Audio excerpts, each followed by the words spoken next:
These are live pictures coming to you from right outside Parliament on the UPA's poll budget 2014. Yes, sir. Thank you. Yes, sir. Sir, sir. आप तो face को आगे face के आगे कहाँ गए क्या फायदा? All right, so the Finance Minister Chidambaram heading to Parliament now for the vote on account and interim budget. I want to go across to headlines today's Jaskirat Singh Bava, who joins me live from location. Jaskirat, traditional air of secrecy as always, you know, surrounding what is going to be announced, what's in that briefcase. Did the Finance Minister say anything at all, any indications at all about what we're expecting to hear from him?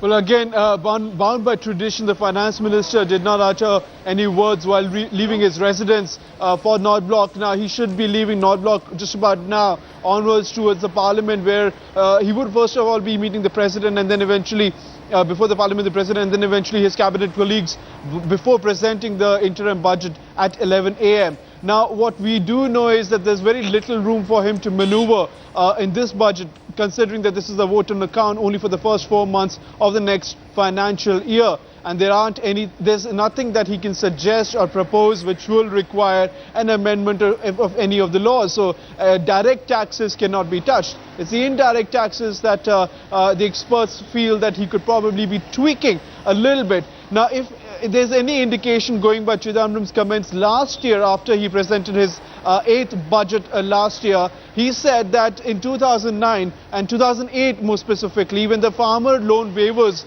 were done, yes, it did not reflect very effectively as far as the rural vote bank in 2009 general elections were concerned, because they actually saw an increase in the urban vote bank. So going by that trend and going by any indication from his side, they would probably be aiming at increasing the market sentiment and positivity for at least the investment to make India an investment destination favorable again.